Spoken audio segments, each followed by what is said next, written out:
Good morning, dahil wala na akong time mag-video kaya ito na lang muna yung aking video na i-upload. Nagluto nga lang ako dito ng aking ginisang ampalaya. Nilagyan ko ng 2 itlog and then itong kamatis, no. Ayan, at ready na at lahat at minekos-mekos ko na kasi nga good morning today, busy sa work ang inyong lola.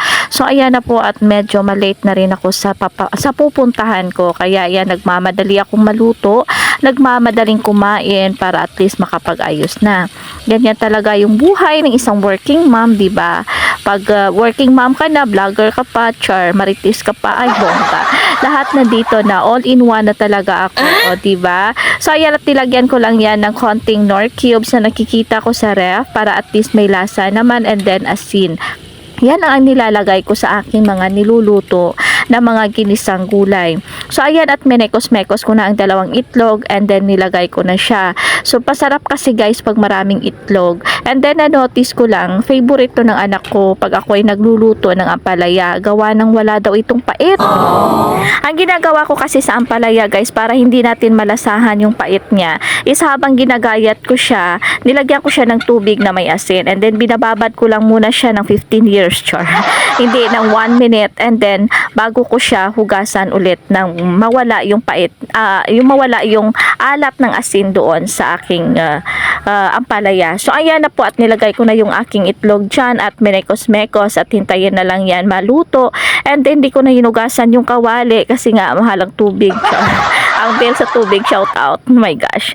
So ayan po, at nilagyan ko lang ng mantika para iprito ko itong isang aking pinakas. Basta pinakas And then may sinaing na din ako dyan. So ayan, para ready na ako mamaya at kami ay kakain na, diba? Ganyan talaga pag working mom ka, kailangan mong gumising ng maaga kahit feeling mo sarap pa matulog. Pero hay nako, naghihintay ang sandamakmak na utang na dapat mo pang bayaran. Kaya bangon na. Tayo ay kakain na. Yan, ready na po.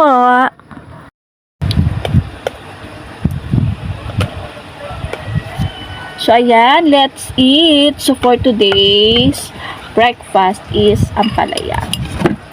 Ampalaya, and then itong aming tawag dito, pinakas. Ang sarap ng pinakas. Alam niyo ba yun? Tama na. And then rice ko. White rice. Konti lang maubos sa kaldero. Konti lang talaga maubos sa kaldero dito, char. And then of course may sausawan ako, napaka small na sausawan. So ayan, kain na po tayo. First bite para sa inyo.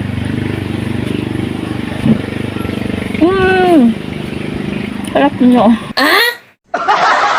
O ayan, pagkatapos na mag first bite, ayan, chikaan to the max kami ng aking sugar papa kasi nga magkasama kami.